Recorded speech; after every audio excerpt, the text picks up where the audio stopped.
بسم الله الرحمن الرحيم.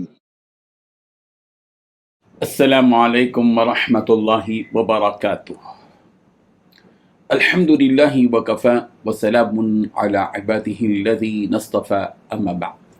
حاضرین و ناظرین، یہ درس نمبر 1802 ہے اور آج سورۃ الزمر کی 3 آیتوں کی تلاوت و تشریح کی جائے گی۔ آیت نمبر 64، 65 اور 66، 64، 65 اور 66۔ چلیے سب سے پہلے ہم ان 3 آیتوں کی تلاوت کرتے ہیں، لفظی ترجمے اور ترجمے کے بعد تشریح کرتے ہیں۔ اعوذ باللہ من الشیطان الرجیم، بسم اللہ الرحمن الرحیم۔ قل افغیر اللہ تأمرونی اعبد ایہا الجاہلون، وَلَقَدْ أُوحِيَ إِلَيْكَ وَإِلَى الَّذِينَ مِن قَبْلِكَ لَئِنْ أَشْرَكْتَ لَيَحْبَطَنَّ عَمَلُكَ وَلَتَكُونَنَّ مِنَ الْخَاسِرِينَ بَلِ اللَّهَ فَاعْبُدْ وَكُن مِّنَ الشَّاكِرِينَ۔ صدق اللہ العظیم۔ لفظی ترجمہ یوں ہیں، قل آپ کہہ دیجئے، افغیر اللہ پس کیا غیر اللہ کی بابت، تأمرونی تم مجھے حکم دیتے ہو، اعبدو کہ میں عبادت کروں، ایہا الجاہلون اے جاہلو، وَلَقَدْ اور البتہ تحقیق اوحی وحی کی گئی، الیکا آپ کی طرف، وَإِلَى الَّذِينَ اور ان لوگوں کی طرف جو من قبل کا آپ سے پہلے ہوئے، لئن البتہ اگر اشرکتا آپ نے شرک کیا، لیحبطن یقیناً ضائع ہو جائیں گے، عملک آپ کے عمل، ولتکونن اور البتہ ضرور آپ ہو جائیں گے، من الخاسرین نقصان اٹھانے والوں میں سے، بل اللہ بلکہ اللہ ہی کی، فاعبد آپ عبادت کریں، وکن اور ہو جائیں، من الشاکرین شکر گزاروں میں سے۔ ترجمہ یوں ہے، کہہ دو کہ کیا پھر بھی اے جاہلو تم مجھ سے کہتے ہو کہ اللہ کے سوا کسی اور کی عبادت کروں، اور یہ حقیقت ہے کہ تم سے اور تم سے پہلے تمام پیغمبروں سے وحی کے ذریعے یہ بات کہہ دی گئی تھی کہ اگر تم نے شرک کا ارتکاب کیا تو تمہارا کیا کرایا سب ضائع ہو جائے گا، غارت ہو جائے گا، اور تم یقینی طور پر سخت نقصان اٹھانے والوں میں شامل ہو جاؤ گے، لہذا اس کے بجائے تم اللہ ہی کی عبادت کرو اور شکر گزار لوگوں میں شامل ہو جاؤ۔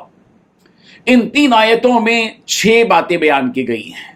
پہلی بات، کہو کہ کیا پھر بھی اے جاہلو تم مجھ سے کہتے ہو کہ اللہ کے سوا کسی اور کی عبادت کروں۔ دوسری بات، حقیقت یہ ہے کہ تم سے اور تم سے پہلے تمام پیغمبروں سے وحی کے ذریعے یہ بات کہہ دی گئی تھی۔ تیسری بات، اگر تم نے شرک کا ارتکاب کیا تو تمہارا کیا کرایا سب غارت ہو جائے گا۔ چوتھی بات، تم یقینی طور پر سخت نقصان اٹھانے والوں میں شامل ہو جاؤ گے۔ پانچویں بات، لہذا اس کے بجائے تم ایک اللہ ہی کی عبادت کرو۔ چھٹی بات، شکر گزار لوگوں میں شامل ہو جاؤ۔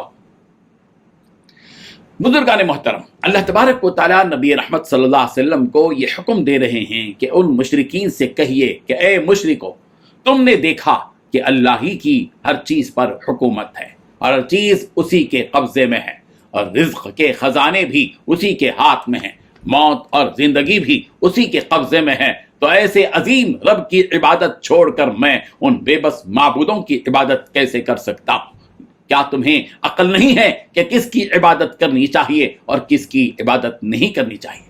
تم تو بالکل جاہل قسم کے لوگ ہو، تمہیں صحیح اور غلط کی پہچان نہیں ہے، اور ہاں، مجھے اور مجھ سے پہلے تمام انبیاء کرام علیہم السلام کو اللہ تعالیٰ نے وحی کے ذریعے پہلے ہی متنبہ کر دیا کہ اگر ہم میں سے کسی نے بھی شرک کو اپنا لیا تو ہم نے جتنے بھی اعمال کیے ہیں وہ سب بیکار ہو جائیں گے۔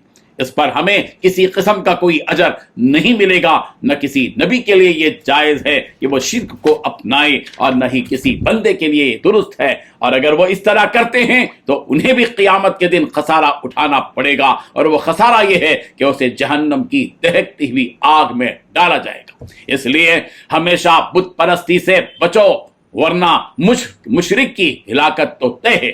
اسے ہلاک ہونے سے کوئی بچا نہیں سکتا، بلکہ چاہیے کہ اس ایک اللہ کی عبادت کی جائے جس نے یہ سب کچھ پیدا کیا اور جس نے ساری کائنات کے پالنے کی ذمہ داری اٹھا رکھی ہے۔ اللہ کا شکر ادا کرتے رہو کہ اس نے تمہیں اتنی ساری نعمتوں سے نوازا ہے، اور سب سے خاص نعمت یہ کہ اس نے تمہیں ہدایت سے نواز کر بت پرستی سے بچائے رکھا ہے۔ یہ سب سے بڑی نعمت ہے، لہذا اس نعمت کا حق یہ ہے کہ اللہ تعالیٰ کا شکر ادا کیا جائے۔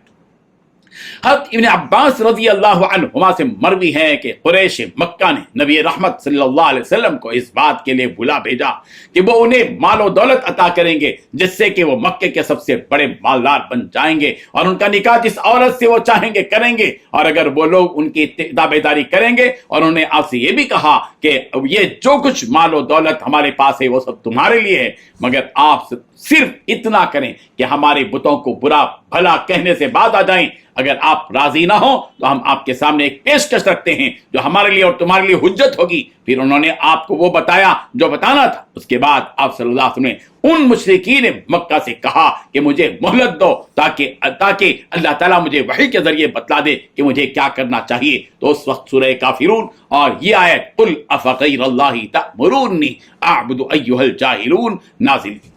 ان آیتوں میں بظاہر خطاب اللہ کے نبی سے ہے، مگر مراد اس سے ساری امت ہے، اس لیے کہ نبی کا شرک میں مبتلا ہونا محال ہے، ناممکن ہے، مگر چونکہ ان کفار مشرکین کو تنبیہ کرنا مقصود تھا، اس لیے مخاطب آپ صلی اللہ علیہ وسلم کو کیا گیا تاکہ یہ بتلایا جائے کہ اگر کوئی نبی بھی شرک کرتا ہے تو اسے بھی یہ سزا دی جا سکتی ہے۔ تو جب نبی سزا سے نہیں بچ سکتے تو دوسروں کی کیا حیثیت ہے؟ اور ان آیتوں سے ایک بات یہ بھی معلوم ہوئی کہ کوئی شخص اسلام لانے کے بعد اگر مرتد ہو جائے اور شرک میں ڈوب جائے تو اسلام لانے کی حالت میں اس نے جتنے نیک اعمال کیے تھے وہ سب ضائع اور بیکار اور غارت ہو جائیں گے، اس کا کوئی فائدہ اسے ملنے والا نہیں ہے۔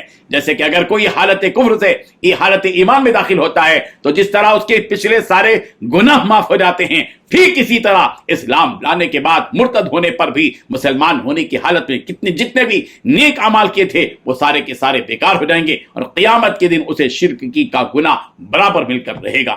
جیسا کہ قرآن مجید میں کہا گیا وَمَن يَرْتَدِ مِنْكُمْ عَنْ دِينِهِ فَيَمُتْ وَهُوَ كَافِرٌ فَأُولَئِكَ حَبِطَتْ أَعْمَالُهُمْ فِي الدُّنْيَا وَالْآخِرَةِ وَأُولَئِكَ أَصْحَابُ النَّارِ هُمْ فِيهَا خَالِدُونَ۔ سورۃ البقرہ آیت نمبر 217 217۔ جو کوئی تم میں سے اپنے دین سے پھر جائے اور کافر ہونے کی حالت میں اسے موت آ جائے تو اس کے سارے اعمال دنیا اور آخرت میں بیکار ہو جائیں گے، اور یہی لوگ دوزخ میں ہمیشہ کے لیے رہیں گے۔ اللہ تعالی ہم سب کو شرک سے بچنے کی توفیق عطا فرمائے، اور ہر ہمیشہ زندگی میں اس بات کی فکر رہے کہ مجھ سے شرک کا کوئی عمل، شرک کا کوئی قول مجھ سے صادر نہ ہو، اور میرا خاتمہ ایمان پر ہو۔ یہی وہ فکر ہے جو دائمی جو فکر آدمی کو دنیا اور آخرت کی کامیابی اور نجات عطا کرتی ہے۔ اللہ تعالی ہم سب کو عمل کی توفیق عطا فرمائے، آمین۔ وآخر دعوانا ان الحمد للہ رب العالمین۔